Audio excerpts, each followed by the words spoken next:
Okay so क्या हाल चाल है, सब ठीक ठाक। देखो ज़्यादातर नीट स्टूडेंट ना जब भी प्रिपरेशन करना स्टार्ट करते हैं ना तो वो काफ़ी गलत तरीके से प्रिपरेशन स्टार्ट करते हैं, जिस वजह से क्या होता है माइंडसेट बिल्ड नहीं होता, कंसिस्टेंसी मैनेज नहीं होता, टाइम पे सिलेबस कंप्लीट नहीं होता, टाइम मैनेजमेंट नहीं हो पाता और रिजल्ट क्या निकलता है, नीट क्रैक ही नहीं हो पाता है। दैट्स वाई इस वीडियो में बात करूंगा कि कैसे आप बिल्कुल जीरो से या फिर बेसिक से नीट प्रिपरेशन स्टार्ट कर सकते हो। इवन कि आप किसी भी लेवल में हो, जितना भी आपका पहले स्टडी कर चुके हो, फिर भी आपको इस तरीके को फॉलो करना चाहिए अगर आप कंसिस्टेंसी मैनेज करना चाहते हो, माइंडसेट बिल्ड करना चाहते हो, टाइम पे सिलेबस कंप्लीट करना चाहते हो, टाइम मैनेजमेंट करना चाहते हो और नीट क्रैक करना चाहते हो, अच्छे से प्रिपरेशन करना चाहते हो। तो चलो फिर वीडियो को शुरू करते हैं।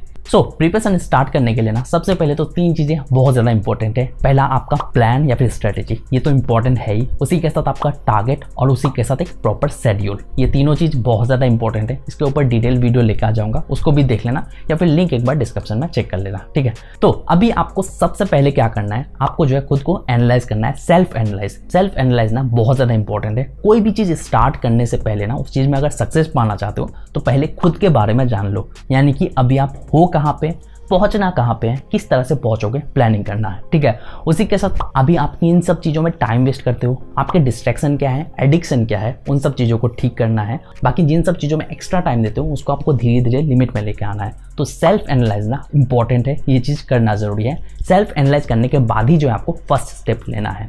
तो जैसे ही आप सेल्फ एनालाइज कर लेते हो, अभी आपके पास नीट एग्जाम के लिए मान लेता हूँ आपके पास 9 मंथ्स है, 9-10 मंथ्स ही है, ठीक है। तो मान लेता हूँ 9 मंथ्स है, ठीक है।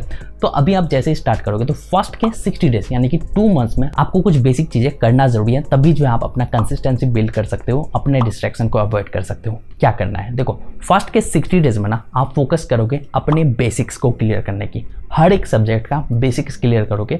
बेसिक्स क्लियर करना जरूरी है, तभी जो आप बाकी चीज़ें अच्छे से कर पाओगे। और बेसिक्स में अगर आप अटक गए तो प्रॉब्लम हो सकती है, तो इसलिए आप ज़्यादा फोकस रखोगे बेसिक्स को क्लियर करने की। बाकी चीज़ें कैसे करना है वो तो मैं आपको आगे बताऊंगा ही, ठीक है।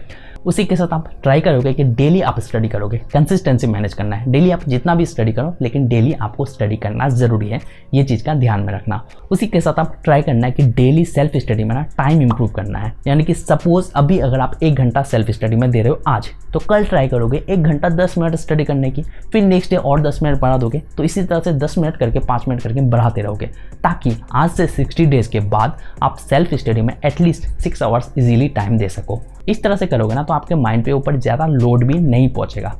उसी के साथ अभी आपके जितने भी डिस्ट्रैक्शन है, चाहे आप मोबाइल यूज़ करते हो, सपोज 6 घंटा डेली यूज़ करते हो, तो उसको आप कैसे लिमिट में ला सकते हो। सपोज 6 घंटा यूज़ करते हो तो कल ट्राई करोगे 10 मिनट कम यूज़ करने की, फिर 10-10 मिनट करके ना आप डेली कम करने की कोशिश करोगे। इस तरह से करोगे तो आपके आज से 60 डेज के बाद ना आप ऑलमोस्ट मोबाइल को जो है सिर्फ 1 घंटा डेली यूज़ कर सकते हो, या फिर उससे भी कम टाइम यूज़ करने लगोगे। तो ये सब कैसे कर सकते हो, इसके ऊपर अगर आप चाहो तो मैं चैलेंज वाला वीडियो लेके आ सकता हूँ, जो कि आप मेरे साथ कर सकते हो, ताकि आप एडिक्शन से दूर हो सको, ठीक है। तो आप कमेंट सेक्शन में एक बार बता देना, ठीक है। उसी के साथ आपको जो अभी अपना स्लीपिंग पैटर्न फिक्स करना है। सपोज अभी अगर आप 8 से 9 घंटा सोते हो तो ट्राई करना है कि आपको 6 आवर्स में लेके आना है। ये कैसे लाओगे, सेम चीज़ आपको 10-10 मिनट करके डेली कम करने की कोशिश करना है।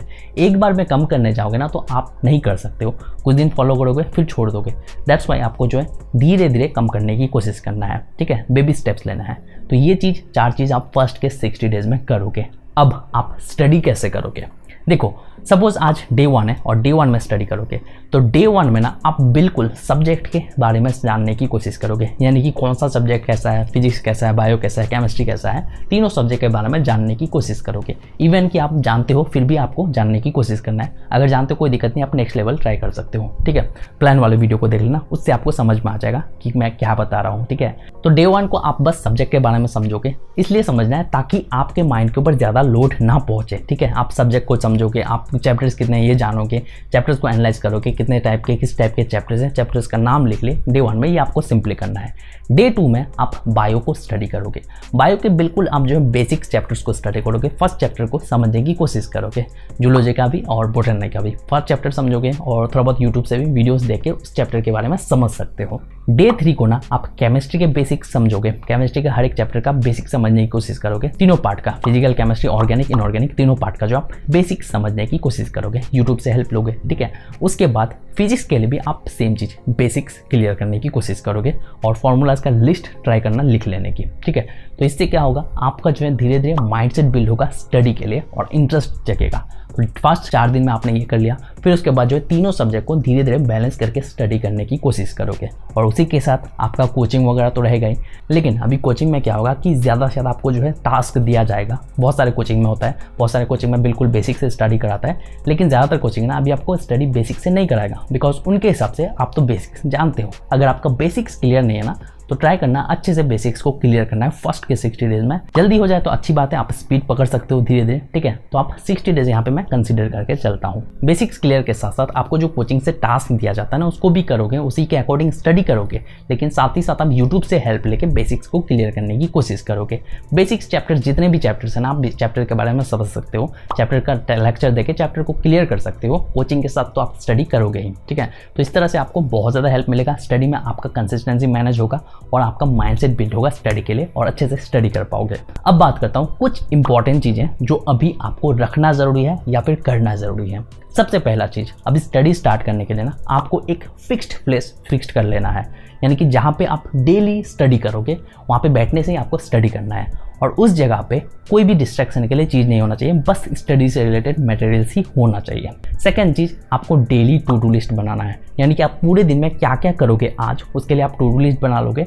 सोने से पहले यानी कि कल जो करोगे उसको आप आज ही कर लोगे, उसको बारे में लिख लोगे कि कल मैं ये सब करूँगा, ताकि आप नेक्स्ट डे सोचना ना पड़े कि आपको अभी पढ़ना क्या है, क्या क्या करना है। उसी के साथ आपको एक मिस्टेक नोटबुक रखना है, यानी कि आपने कोई भी टॉपिक क्लियर किया या फिर चैप्टर क्लियर किया, उससे रिलेटेड आपने कुछ क्वेश्चन सॉल्व किया, तो क्वेश्चन अगर आप सॉल्व नहीं कर पा रहे हो, कोई टॉपिक में आपने गलती कर दिया कोई पॉइंट में, तो उस क्वेश्चन से रिलेटेड आप टॉपिक क्लियर करोगे, फिर समझ पाओगे कि हाँ इस पॉइंट में मैंने क्लियर कर लिया, तो उससे रिलेटेड अपना मिस्टेक नोटबुक में लिख लोगे कि ये सब पॉइंट पे आपने मिस्टेक किया था, उसको आप अपने अकॉर्डिंग एक्सप्लेन करने की कोशिश करोगे, ताकि नेक्स्ट टाइम आप जब रिवाइज करने जाओ तो आपको याद रहे कि हाँ मैंने इस टॉपिक पे मिस्टेक किया था, इसको मुझे अच्छे से दोबारा से क्लियर करना है। तीसरी चीज़, आपको सेल्फ ट्रैकिंग नोटबुक रखना है, यानी कि आप कितना इंप्रूव कर रहे हो हर एक वीक आपको ट्रैक करना है। आज जैसे कि इस वीक में स्टडी करोगे तो आप इस वीक से नेक्स्ट वीक कितना बेटर करने वाले हो उसके बारे में आपको लिखना है कि हाँ मैंने इतना इंप्रूव किया है इस वीक, और भी आपको इंप्रूव करना है। डेली इंप्रूवमेंट ना बहुत ज़्यादा ज़रूरी है, और लिख के करोगे ना तो इससे क्या होगा कि आपके माइंड में स्टोर हो जाएगा कि ये चीज़ आपको करना है, आपको डेली इंप्रूव करना है। डेली इंप्रूव करोगे ना तो आपके माइंड के ऊपर लोड भी नहीं पहुंचेगा और धीरे धीरे अपना काफ़ी लेवल अप करते रहोगे, ठीक है। प्लान वाले वीडियो को देख लेना, बहुत ज़्यादा हेल्प मिल जाएगा। उसी के साथ आपको जो है डिस्ट्रैक्शन या फिर जो भी एडिक्शन है उसके लिए भी एक नोटबुक रखना है, यानी कि सपोज अगर आज आप मोबाइल यूज़ करते हो 6 घंटा और एडिक्टेड हो, छोड़ नहीं पा रहे हो, उसको धीरे धीरे कम करना चाहते हो, उसके लिए भी आप एक नोटबुक रखोगे, उसमें लिख लोगे कि क्या क्या आपको चेंजेस करना है, कितने दिन में आप क्या क्या चेंजेस करना चाहते हो, और आपने पूरे वीक में क्या क्या चेंजेस किया, इस वीक में आपने कितना लिमिट में लेके आ पाए हो मोबाइल यूजिंग को, या फिर जो भी चीज़ आपका डिस्ट्रैक्शन है उसको आप कितना कम कर पाए हो। तो पूरे वीक का आपको ट्रैक करना है और डिस्ट्रैक्शन नोटबुक में आपको लिख लेना है, तो ये चीज़ ज़रूर करना है, ठीक है। और उसी के साथ डेली इंप्रूवमेंट तो इंपॉर्टेंट है ही, ठीक है। तो इस तरह से आप जो है स्टडी स्टार्ट करोगे और ये इंपॉर्टेंट है। बाकी सब वीडियोस देखते रहना, आपको पूरा हेल्प मिल जाएगा, ये पूरा सीरीज में आपको बहुत ज़्यादा हेल्प मिलेगा। स्ट्रेटेजी, टारगेट, ये सब के ऊपर तो वीडियो आएगा ही, और आप कैसे अपने आप को चेंज कर सकते हो, डिस्ट्रैक्शन से कैसे अवॉइड कर सकते हो, सबके ऊपर वीडियोस आएगा। उसके लिए चैनल को सब्सक्राइब करके रख लो। तो बस मुझे आपको यही बतानी थी, तो बस मिलते हैं नेक्स्ट वीडियो के साथ। Thank you.